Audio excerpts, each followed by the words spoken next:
ବିଛା ରାଶିର ଭାଇ ଭଉଣୀମାନେ 16/8, 17/8, 18/8 ବର୍ତ୍ତମାନ ତାଙ୍କର ସ୍ଥିତି ଆମେ ଦେଖିବା ଯେ ବୃହସ୍ପତି ବିଛା ରାଶିର ଭାଇ ଭଉଣୀମାନଙ୍କୁ କି ଫଳ ଦେଉଛନ୍ତି। ଏ ବର୍ଷ ବୃହସ୍ପତି ସପ୍ତମରେ ଅଛନ୍ତି ଗତ ବର୍ଷ ଠାରୁ, ଗତ ମେରୁ। ଏ ବର୍ଷ ଅଷ୍ଟମ ବୃହସ୍ପତି ହେବେ। ଅଷ୍ଟମ ବୃହସ୍ପତି ହେଲେ ବି ଅଷ୍ଟମେ ଚ କୁରୁ ରାଜା, ଦୁର୍ଜନ ଯେଉଁ ଅବସ୍ଥା ଥିଲା ସେଇ ଅବସ୍ଥା ନାହିଁ, ସେଟା ତ ବିଶଦ ଆଲୋଚନା ଅଛି, ସେଇଠି କରିହେବନି। ଦ୍ୱାଦଶ ଭାବ ଶୁକ୍ର କ୍ଷେତ୍ରରେ ବୃହସ୍ପତିଙ୍କର ପଞ୍ଚମ ଦୃଷ୍ଟି, ଫଳ ବ୍ୟୟ ଅଧିକ ହେବ, କିଛି ତ୍ୟାଗ କରିଦେବେ।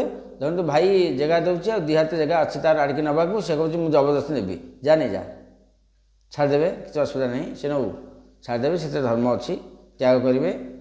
ତାପରେ କିଛି ଆମର ନୂତନ ବ୍ରତ ବା ନୂତନ କିଛି ଗୋଟେ ଧର୍ମ କାର୍ଯ୍ୟ କି ମନ୍ଦିର ମଠ ଏସବୁ ଜିନିଷ କରିପାରନ୍ତି। ଦ୍ୱିତୀୟ ଭାବ ଧନୁ ଦୃଷ୍ଟି ରହିବେ, ଟଙ୍କା ତ ଭଲ ରୋଜଗାର ଅଛି, ଆସିବ, ଆଗକୁ କିଛି ଅସୁବିଧା ନାହିଁ।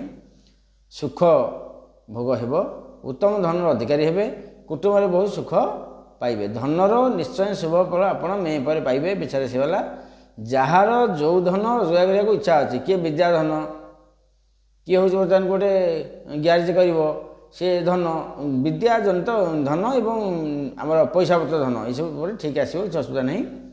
ଚତୁର୍ଥରେ ରହିଲେ ଦୃଷ୍ଟି କୁମ୍ଭଙ୍କୁ ବୃହସ୍ପତିଙ୍କର ନବମ ଦୃଷ୍ଟି। ବ୍ୟୟ କରିବେ, ଘର କରିବେ, ବ୍ୟୟ କରିବେ, ଗାଡ଼ି କିଣିବେ, ବ୍ୟୟ କରିବେ, ଜାଗା ଦ୍ୱନ୍ଦ୍ୱ ତୁଟେଇବେ। ନିର୍ଭୟରେ ଏ ବର୍ଷ ହେବ, କିଛି ଅସୁବିଧା ନାହିଁ। ମେ 15 ପରେ ଆପଣମାନେ ପୁରା ସଜାଗ ହେଇଯାଆନ୍ତୁ। ବିଛା ରାଶି ବାଲା ବହୁତ ଭଲ ସମୟ ଆସୁଛି। ଅନ୍ୟମାନେ କହିବେ ଅଷ୍ଟମରେ ବୃହସ୍ପତି, ସେ ଖାଲି ସେଇ ଫଳ ଟିକେ ଜାଣନ୍ତି, କିନ୍ତୁ ତାଙ୍କର ଦୃଷ୍ଟି ଫଳ ହେଉଛି ସମ୍ପୂର୍ଣ୍ଣ ଥିବା ଜାଗାରୁ ଦୃଷ୍ଟି ହେଉଛି ଭଲ ଫଳ ଆସେ। ତେଣୁକରି କିଛି ଅସୁବିଧା ନାହିଁ, ବହୁତ ବଢ଼ିଆ ରହିବ। ହନୁମାନଙ୍କ ପାଖରେ ଟିକେ ପୂଜା ଅର୍ଚ୍ଚନା କରନ୍ତୁ, ମଙ୍ଗଳବାର କରିବା ଆବଶ୍ୟକ ନାହିଁ, କଲେ ଆହୁରି ଭଲ। ଦେଖିବା ଅଲଗା ରାଶି।